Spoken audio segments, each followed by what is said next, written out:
جو تقریب حضور سے صحابہ سے ثابت ہے ضرور کرو ضرور کرو ضرور کرو. عضوا علیہا بالنواجذ، اپنے دانتوں سے پکڑ لو اس کو.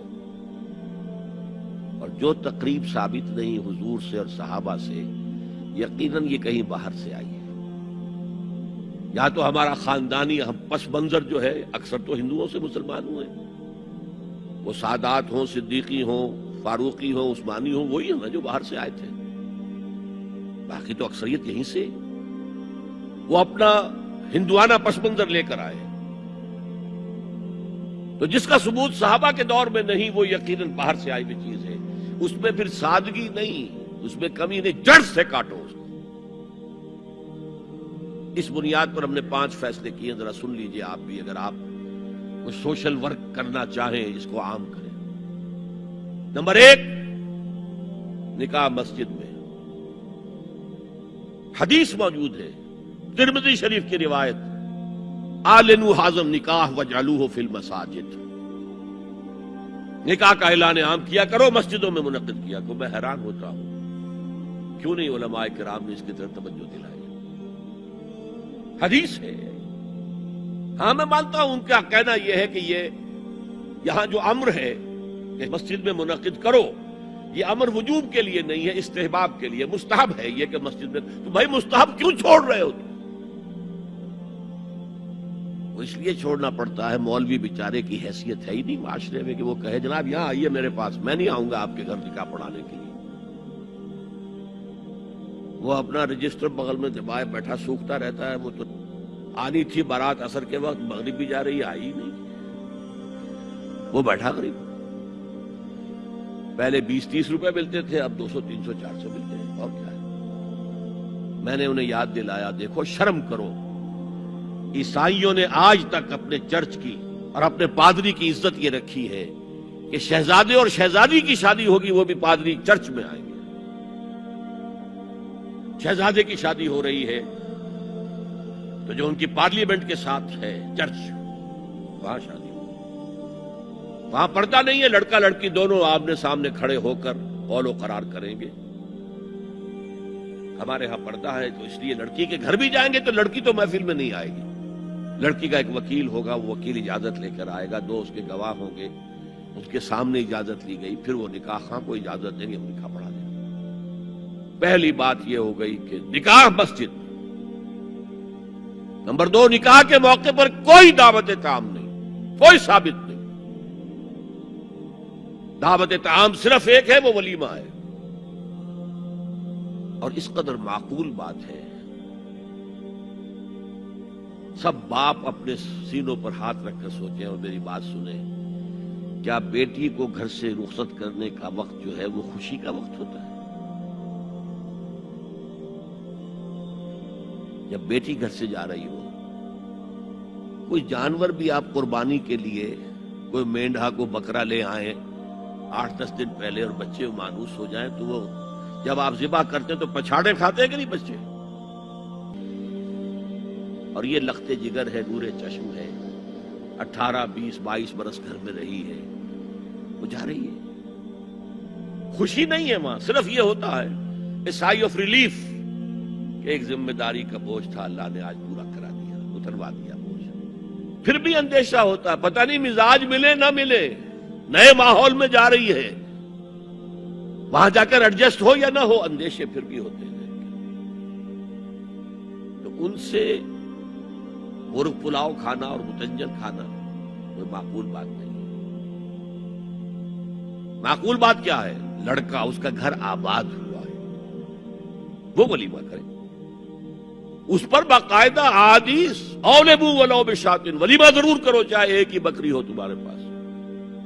ذبح کرو، کاٹو، کھلاؤ گوشت اپنے دوستوں کو، احباب کو. یہاں تک کہا کہ بے طعام الولیمہ، برا کھانا ہے ولیمے کا کہ اس میں غریبوں کو نہیں بلایا جاتا.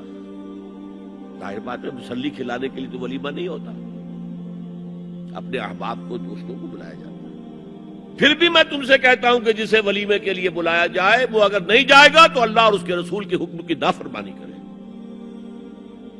تو جس رسول نے اتنی تفصیل سے حکم دیا ہو ایک دعوت کا، وہ دوسری دعوت میں بھی خیر ہوتا میں بیان کرتا. جب نکاح مسجد میں اور کوئی دعوت طعام نہیں تو بارات کا تصور خلاص. بارات کس بلا کا نام ہے؟ قرآن میں تو کوئی ذکر ہی نہیں، عربی میں یہ لفظ ہی نہیں. اجتماعی طرفین مسجد میں ہوا، نکاح ہوا. لڑکی کو حضرت فاطمہ کو رضی اللہ تعالی عنہا کچھ خواتین جا کر چھوڑ آئی تھی اس حجرے میں جو ایک انصاری صحابی نے حضرت علی کو دیا تھا. ان کا تو کوئی گھر بھی نہیں تھا. کوئی حضرت علی آئے ہوں اور آ کر ودا کرا کے لے کے گئے ہوں. چوتھی چیز، جہیز کا کوئی تصور اسلام میں نہیں. خالص ہندوانہ رسم، خالص ہندوانہ رسم، خالص ہندوانہ رسم. ہندوؤں میں کیوں ہے؟ وہ اس لیے ہے، معقول بات ہے کہ لڑکی کا وراثت میں کوئی حصہ ہے ہی نہیں. وہ تو جب گھر سے نکل رہی ہے کچھ دے دلا کے رخصت کر دو. دان دہیج یہ خیرات ہے، لڑکی کا حق کوئی نہیں ہے گھر پر. اسلام میں تو لڑکی وارث ہے. والد فوت ہوں گے وراثت تقسیم ہوگی، والدہ فوت ہوگی کوئی ان کی ہے ملکیت وہ تقسیم ہوگی. شادی کے موقع پر کوئی جہیز اسلام میں نہیں، قطعاً نہیں.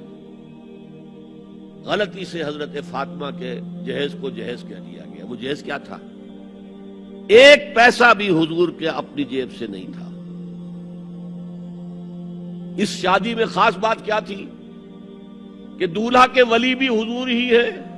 اور کون ہے؟ علی کا کون تھا مدینے میں؟ اور دلہن کے والد بھی حضور ہیں.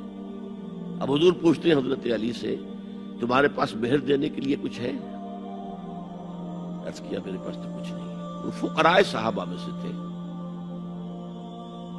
فرمایا مہر تو دینا ہے. تمہارے پاس ایک زرہ ہوتی تھی؟ جی ہاں زرہ تو ہے. انہوں نے یہ سمجھا زرہ تو جہاد کے لیے ہے، کوئی وہ دولت تو نہیں ہے. فرمایا جاؤ اسے بیچو یا گروی رکھ کے قرض لے کر آؤ. وہ گئے، حضرت عثمان نے خرید لی اور کچھ دنوں کے بعد واپس کر دی ہدیتاً. یہ زرہ میں ہدیہ آپ کو کر رہا ہوں. اس وقت اگر کہتے چھوڑو علی، کہاں تو لو میں پیسے دے دیتا ہوں تمہیں، تو ان کی طبیعت پر بار ہوتا. اس پیسے سے حضور نے کچھ پیسے گھر بھیجے اندر، دلہن کو ذرا تیار کر دو. اور کچھ پیسوں سے وہ ایک گدا جس میں کھجور کی کھال بھری ہوئی تھی اور 2 تکیے جس میں کھجور کی کھال بھری ہوئی تھی. ایک مشکیزہ، کنویں سے پانی تو لانا ہی ہے نا. ایک چکی، جو ہو یا گیہوں ہو پیسنا تو ہے نا. کوئی 1-2 برتن اور اللہ اللہ خیر صلی اللہ. یہ تھا جسے جہیز کہتے ہیں، جس میں ایک پیسہ بھی حضور کا شامل نہیں ہے. وہ حضرت فاطمہ کا مہر تھا جسے بنایا گیا. ورنہ مدینے ہی میں دوسری آپ کی صاحبزادی کا نکاح حضرت عثمان سے بھی ہوا. کہیں ذکر ہے جہیز کا؟ حضرت عثمان کا گھر بھرا ہوا، ہر چیزیں موجود، جہیز کا تذکرہ نہیں. بہرحال یہ شادی کو آسان کرو، زنا کو مشکل بناؤ. یہاں شادی کے لیے 9 من تیل ہوگا تو رادھا ناچے گی. ورنہ یہ کہ بڑی ہو رہی ہے، عمر ہو رہی ہے، سب کچھ ہو رہا ہے، لیکن کچھ تقاضے تو ہے نا. آخر کچھ تو کرنا ہوتا ہے نا. آخر کچھ نہ کچھ لوگوں کو تو کھانا کھلانا ہی ہوتا ہے نا. بارات تو آخر آئے گی ہی نا. کچھ نہ کچھ تو دینا ہی ہوگا. کچھ جوڑے کپڑے، کچھ. یہ اسلام کا فلسفہ جو میں نے 4-5 باتیں آپ کو بتا. فلسفہ یہ ہے کہ لڑکی کے باپ پر ایک پیسے کا بوجھ نہیں. تو لڑکی پال پوس کے تمہارے حوالے کر دیا، اب اور کیا چاہتے ہو تم؟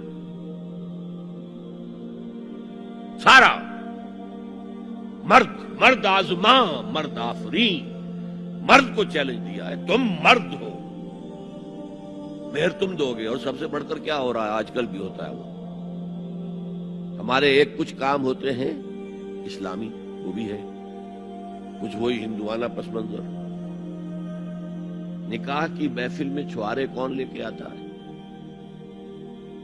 جی لڑکے والے. اور پلاؤ کن سے کھاتے ہیں؟ بھائی جس کو تمہیں مرغ پلاؤ کھلا رہا ہے وہ چھوارے نہیں بانٹ سکتا تھا. یہ ہے اسلام اور غیر اسلام کا امتزاج. چھوارے لڑکے والے لے کر آئیں گے. اور پھر دعوت اڑائیں گے لڑکی والوں کی طرف سے. دین کی بات پھیلانا صدقہ جاریہ ہے. ثواب کی نیت سے ویڈیو کو شیئر ضرور کیجیے. جزاک اللہ.